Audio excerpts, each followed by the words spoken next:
On va parler aujourd'hui d'une manière d'intégrer des informations provenant d'une base de données qu'on retrouve dans Excel dans un document Word. Donc, autrement dit, on va se créer un document Word dans lequel il y aura des endroits où on va dire à Excel, où on va dire à Word, va chercher un nom dans Excel, puis place-le là dans le document Word. Va chercher une adresse dans Excel, puis place-le là dans le document Word. Donc, on va discuter de façon de générer automatiquement des documents Word à partir d'informations se trouvant dans une base de données Excel. Et donc, ça va être un cours, on termine le cours d'initiation à l'informatique sur une note un petit peu aride. Là. Ça va être un cours, on quitte PowerPoint et on arrive dans quelque chose d'un petit peu plus aride. Et donc, ça va être super important ce matin de regarder et de suivre les étapes. Parce que c'est super important de faire ces étapes-là dans le bon ordre. Si vous en sautez une, vous en faites une en deuxième place alors que ça devrait être en troisième. Là, bref, il n'y a rien qui va fonctionner. Fait que c'est super important de faire les choses dans le bon ordre. C'est pas que c'est compliqué, c'est juste qu'il ne faut pas se tromper.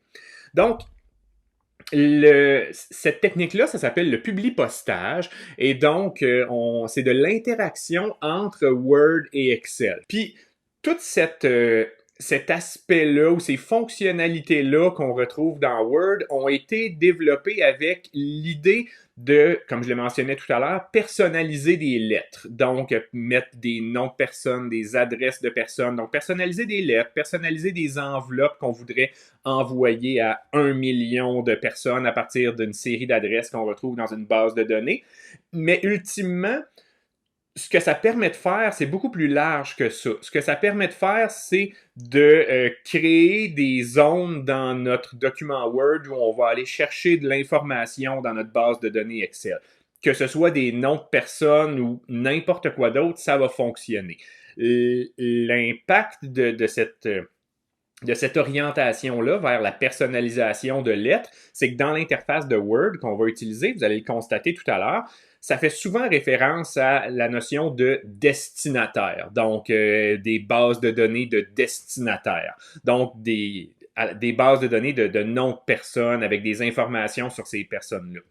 Nous, l'exemple qu'on va faire, ça ne sera pas des destinataires. Là, on va travailler avec la base de données qu'on connaît et qu'on a utilisé pas mal là, depuis le début du trimestre, c'est-à-dire la liste des 50 films. Là, mais après ça, même si ça s'appelle des destinataires dans l'interface, vous allez comprendre que l'application est beaucoup plus générale que ça. Donc, sans plus attendre, je vais passer en partage d'écran. OK. Donc, ce qu'on va faire, c'est premièrement là, aller jeter un petit coup d'œil à notre base de données, là, juste pour se souvenir un petit peu de quoi elle a l'air. Donc, on va ouvrir notre fichier Excel, puis on va s'intéresser à certaines particularités, en fait, des petits détails là, de cette base de données-là qu'on connaît bien parce qu'on l'a manipulé pas mal. Donc, on a notre liste de 50 films. La première ligne, c'est les titres des colonnes ou la signification des colonnes. Puis après les 50 films, ben on a deux lignes vides, puis après ça des références, là, 1, 2, 3, là, pour les sources de ces données-là. Donc, on sait de quoi elle a l'air, là, mais on va voir que c'est important de connaître le format de notre base de données lorsqu'on fait du publipostage. Puis, c'est tout ce qu'on a à faire avec Excel. On n'a pas à interagir avec Excel dans la suite des choses. Là, l'important, c'est d'avoir notre base de données qui se trouve là.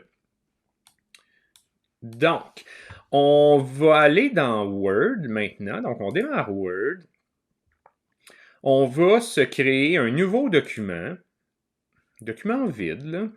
Et dans ce document-là, on peut écrire n'importe quoi. Essentiellement, là, ce qu'on va faire, c'est se définir notre modèle de lettre. On va dire que c'est une lettre là, pour les besoins de la cause, pour l'exemple de ce matin, mais vous pourriez avoir des modèles d'enveloppe, des modèles d'étiquette, des modèles de courriel, puis tout ça, là, c'est possible d'intégrer des notions là, de publi-postage associées à ça.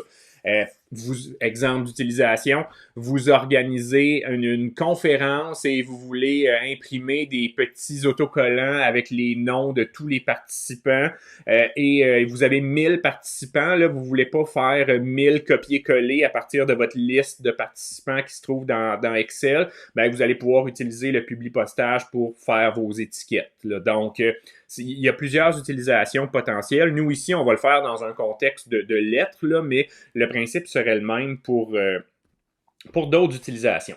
Donc, on se fait un modèle de lettres. Là, on va dire bonjour.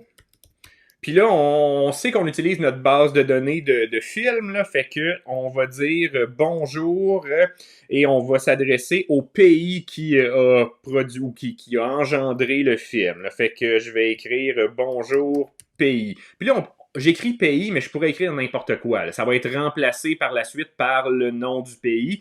Donc, je pourrais écrire bonjour ABCD ou bonjour n'importe quel mot, là, ou même ne pas mettre de mots. Mais bon, c'est pas une mauvaise pratique que d'indiquer ce qui va venir prendre la place de ce texte-là. Donc, ça va être bonjour pays.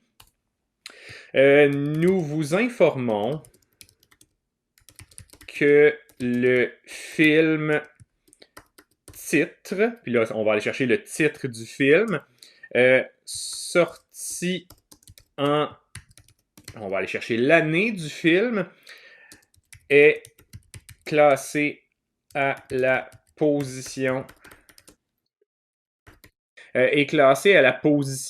position du classement. Bon.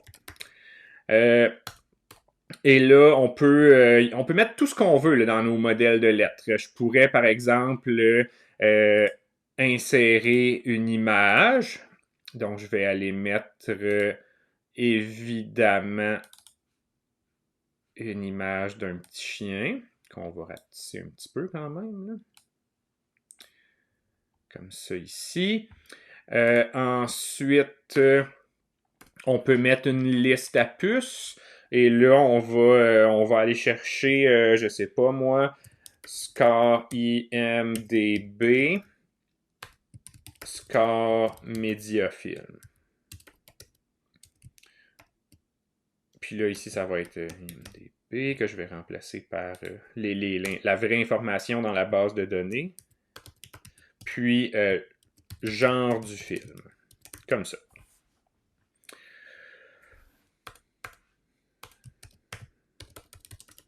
Bonne journée, Olivier. Quelque chose comme ça. Donc, une belle lettre là, qu'on va envoyer au pays. Et on peut faire de la mise en forme, c'est-à-dire que mon image, je pourrais la centrer. Mon texte ici, je pourrais le justifier. Donc, on peut faire n'importe quelle mise en forme, changer la police. Par exemple, mon énumération ici, regardez, là, je vais changer la police, puis je vais venir mettre cette police-ci.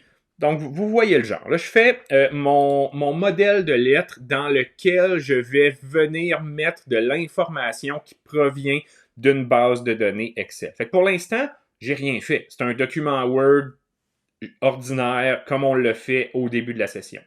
Je vais sauvegarder ça, puis je vais l'appeler modèle de lettres.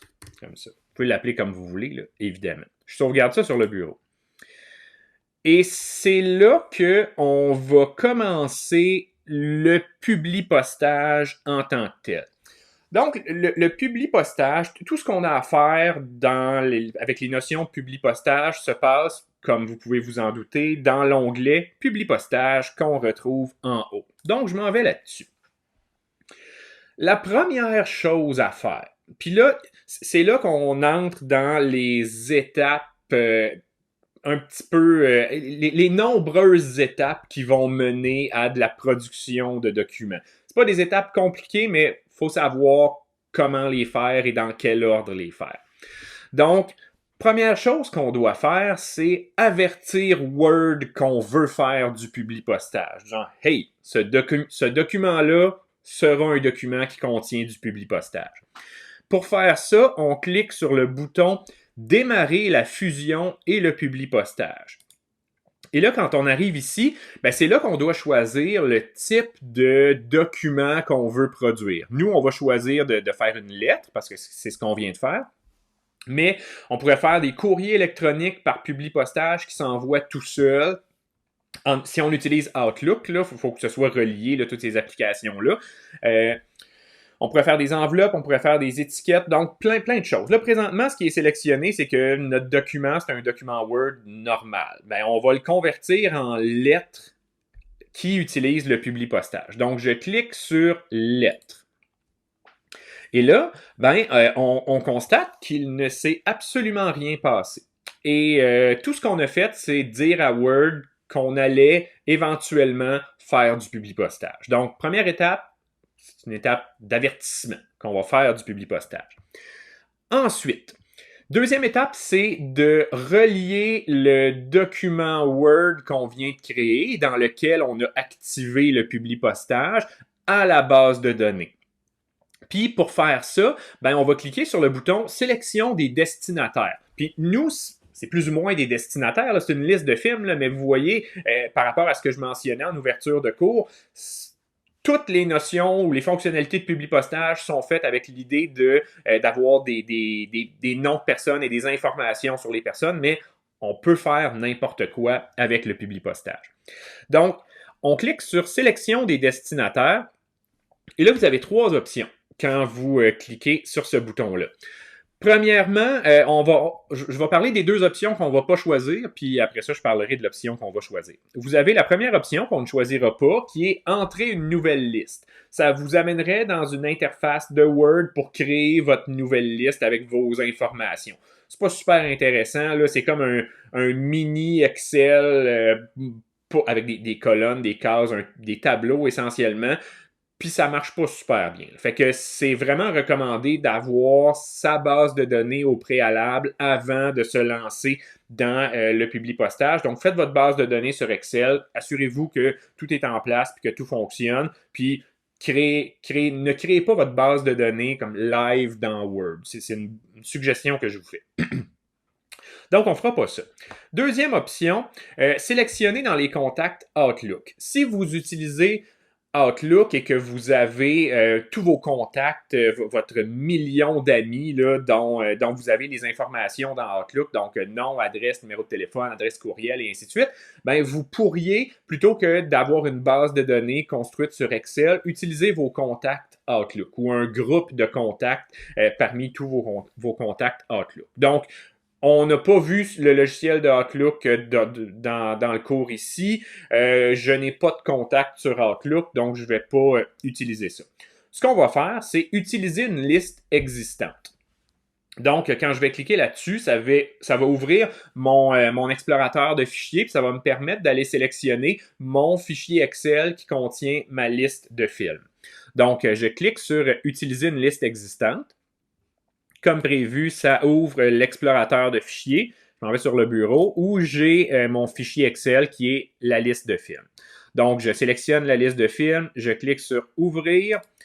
Ça m'ouvre une autre petite fenêtre pour me dire ou pour me demander donc, dans le fichier Excel que je viens de sélectionner, il pourrait y avoir plus d'une feuille de calcul. On avait vu que c'était possible d'avoir ça, puis vous l'avez fait dans votre évaluation Excel d'ailleurs. Donc, rendu là, on devrait sélectionner la feuille de calcul qui contient les informations qu'on veut avoir. Dans ce cas-ci, il n'y a qu'une feuille de calcul dans la base de données et elle s'appelle « Données ». Donc, on la sélectionne. Puis, on a la case cochée ici qui dit la première ligne des données contient les entêtes des colonnes. Nous, c'est le cas. Mais si on n'avait pas ça, si la première ligne de notre base de données, c'était déjà des données, il faudrait décocher ça de manière à bien traiter le contenu de notre base de données. Mais nous, on garde ça coché puisque notre première ligne dans notre fichier Excel, c'est écrit titre, année, genre et ainsi de suite. Donc, c'est vraiment la première ligne contient les informations sur les colonnes. Donc, tout est beau, on appuie sur OK. Et là, regardez ce qui se passe. Absolument rien. C'est le publi-postage, c'est pas très valorisant comme travail tant qu'on n'arrive pas à la fin. On n'a comme pas d'étape intermédiaire qui nous montre que ce qu'on fait, c'est correct. Là. Fait qu'il faut se faire confiance. OK. Fait que là, on a relié notre fichier Word à notre base de données. On va aller s'assurer que Word a bien interprété notre base de données. Donc, Word est allé lire le fichier Excel et qui contenait les informations. On va aller s'assurer que tout est correct. Et pour faire ça, on va cliquer sur modifier la liste de destinataires. Donc, encore une fois, ça parle de destinataire, mais votre base de données peut contenir n'importe quel type d'information et ça va fonctionner exactement de la même façon. Donc, je clique là-dessus. Et là, ça ouvre une minuscule fenêtre que, fort heureusement, je peux élargir et agrandir comme ça. Et là, on voit que c'est nos données de la base de données, là, avec le titre du film, le pays, la position, l'année, le genre, le score IMDb, score Mediafilm, score Tomatometer, puis score audience. Fait que, visiblement, Word a fait un bon travail dans l'interprétation de notre base de données. Fait que c'est pas une mauvaise idée d'aller jeter un coup d'œil pour s'assurer que tout est correct. Puis là, tout va bien, mais si on arrive à la fin, on constate que, on le savait parce qu'on avait regardé tout à l'heure, mais il y a des lignes vides qui contiennent, par exemple, les sources là, avec les adresses web vers lesquelles on peut... où il y a des liens pour aller voir d'où proviennent les scores qu'on a dans la liste. Fait que tout ça, là, à partir de la première ligne vide jusqu'à la fin, ça nous intéresse pas. Ce ne sont pas des titres de films. On veut pas générer des lettres pour des lignes vides. Fait que ce qu'on va faire ici, c'est tout simplement venir décocher ces lignes-là. Les lignes qui ne nous intéressent pas, on va les décocher. On pourrait faire un peu de tri ou un peu de filtrage ici. Là, c'est comme des mini-versions du tri et du filtrage qu'on retrouve dans Microsoft Excel. L'intérêt de ça, par exemple, avec le tri, serait de définir l'ordre dans lequel nos lettres vont être produites. Présentement, si on regarde l'ordre dans la base de données, l'ordre est défini par la position dans le top 50. La position 1, 2, 3, 4, 5, 6, 7 et ainsi de suite. On pourrait vouloir trier par rapport à la cote Mediafilm, par exemple, de manière à ce que on ait les lettres des films cotés 1, ensuite les lettres des films cotés 2 et ainsi de suite. Donc, on peut utiliser des petites fonctionnalités de tri pour réorganiser nos données. Mais dans tous les cas, il y aura des lettres qui vont être produites pour tous les films. C'est simplement l'ordre qui va changer. On pourrait aussi utiliser des petites fonctions de filtrage pour, par exemple, plutôt que de produire des lettres pour tous les films dans notre liste, on pourrait seulement produire des lettres pour des films, par exemple, dont la cote Mediafilm est 2. À ce moment-là, on utiliserait le filtrage au même titre qu'on filtrait nos données dans Excel. On pourrait dire, je veux non pas considérer toute ma base de données, mais seulement les données qui ont le score de 2 pour la cote Mediafilm. Donc, des petites fonctionnalités de tri et de filtrage pour mieux organiser et mieux cibler les éléments de notre base de données pour lesquels on veut produire une lettre. Présentement, j'ai mes 50 films et ça me convient. Je veux produire des lettres pour mes 50 films. Donc, tout semble correct dans l'interprétation que Word fait de la base de données et j'ai enlevé les lignes qui ne servaient à rien. Tout est beau, on appuie sur OK. Une fois de plus, il ne se passe rien. Donc, encore une étape où on n'a pas de nouvelles sur les choses, à savoir si ce qu'on fait est correct. Fait qu'on va prendre pour acquis que tout va bien. Là, on a établi notre lien entre Word et Excel. On a vérifié que l'interprétation était correcte. Ce qu'on va faire, c'est maintenant dire au document Word quoi aller chercher dans le document Excel pour prendre la place des différents éléments, le pays, le titre, l'année, la position et ainsi de suite. Donc, ce qu'on fait, c'est que on sélectionne ce qu'on veut remplacer par une valeur ou par une information qui provient de notre base de données. Puis là, si vous aviez écrit autre chose que le pays, ou si vous aviez écrit A, B, C, D, si vous avez rien écrit, vous faites juste placer votre curseur à l'endroit où vous voulez mettre l'information. Mais donc, moi, je veux remplacer le mot pays par le pays du film. Donc, je sélectionne mon mot pays et je clique sur insérer un champ de fusion ici. Et là, ça me donne la liste de toutes les informations qui sont disponibles dans la base de données. En particulier, ce qui m'intéresse ici, c'est le pays. Donc, je clique là-dessus et voilà. Ça m'écrit pays entre guillemets. Encore là, on a l'impression qu'il ne se passe pas grand-chose, mais là, il vient de se passer quelque chose d'important. Ça paraît pas, mais c'est super important ce qui vient de se passer. Si je décidais de terminer maintenant, là, ça me ferait 50 documents avec les pays des films.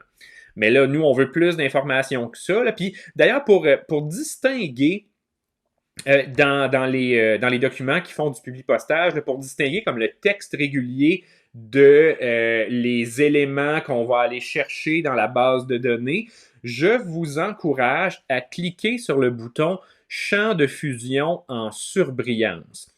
Qu'est-ce que ça va faire, ça?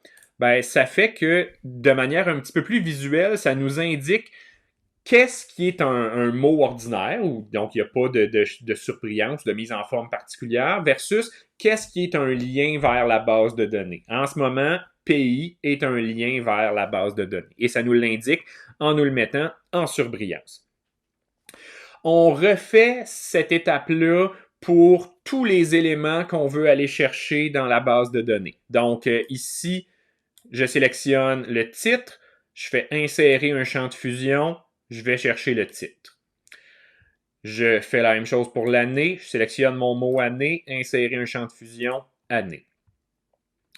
Position, insérer un champ de fusion, position. Je m'en vais ici. Le score IMDB, insérer un champ de fusion IMDB. Le score Mediafilm, insérer un champ de fusion Mediafilm. Le genre, insérer un champ de fusion genre. Et là, on a fini. On sauvegarde pour ne pas perdre tout ça. Et encore une fois, on n'a pas beaucoup de feedback de la part de Word à savoir que ce qu'on fait est correct ou pas. On va comme un peu le voir à la fin. À la fin, si ça marche, c'est que ce qu'on va avoir fait était correct. Si ça marche pas, on va savoir qu'une des étapes n'a pas été exécutée ou a mal été exécutée, mais on ne saura pas laquelle. Donc, on s'arrange pour ne pas faire d'erreur. C'est la meilleure solution. Et là, on a fini. On s'en va sur terminer et fusionner ici. On clique là-dessus.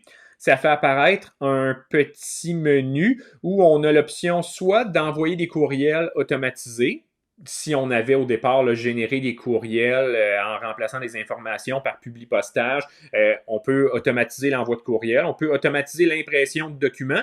Nous, ce qu'on va faire, c'est simplement modifier les documents individuels. Ce que ça veut dire, c'est que ça va nous créer sous forme de documents Word nos lettres en remplaçant les informations à partir de la base de données.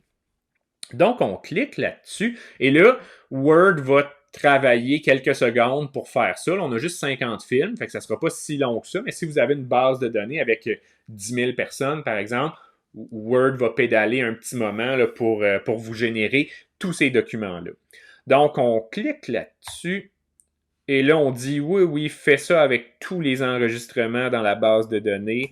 On y va. Word travaille. Et là, il a fini. Je sais qu'il a fini parce que ça m'a créé 50 pages. Donc, en ce moment, je suis à la page 1 sur 50. Là. Donc, ça m'a créé mon document de 50 pages. Et là, allons voir de quoi a l'air le document. Première page. Bonjour, États-Unis. Nous vous informons que le film de Shawshank Redemption, sorti en 1994, est classé à la position 1 du classement. On a la photo. On a le score IMDB. qui est pas très beau. Dans mes souvenirs, le score IMDb de ce film-là n'était pas 9.1999999. On ira voir dans la base de données tantôt c'est quoi la vraie valeur. Score Mediafilm 4 et le genre drame Bonne journée Olivier. Page 2. Nous vous informons, bonjour, États-Unis de nouveau, nous vous informons que le film The Godfather, sorti en 1972, est classé à la position 2 du classement. La photo, score IMDb, score Mediafilm, genre. Page numéro 3, de nouveau États-Unis, The Godfather Part 2, sorti en 1974, est classé à la position 3, et ainsi de suite. Vous comprenez le genre, ça nous a fait un document qui contient 50 lettres, puis là, mettons, je vais voir la dernière. Bonjour Japon. Et là, avec le titre, l'année, la position, le score IMDb. On a des problèmes d'arrondi de score IMDb. Là, on va régler ça dans peu de temps. Score Mediafilm, genre animation. Donc, vous voyez que à partir d'un modèle de lettres qu'on a relié à une base de données, puis en indiquant à Word, prends tel élément de la base de données, place-le là dans ma lettre. Prends tel élément, place-le là dans ma lettre. Donc, il faut quand même faire cette job-là de définir c'est quoi la correspondance entre la base de données et la lettre, mais malgré tout, en un claquement de doigts, ça nous a généré nos 50 lettres. Imaginez si je vous avais demandé de faire ça à bras, ben peut-être que vous auriez commencé plus vite, là, que vous n'auriez pas eu à suivre les étapes puis appuyer sur tous les boutons, puis vous seriez parti à faire du copier-coller. Mais je pense que même en donnant toutes les explications que je viens de faire, je vous aurais rattrapé là, en demandant à Word de faire ça automatiquement.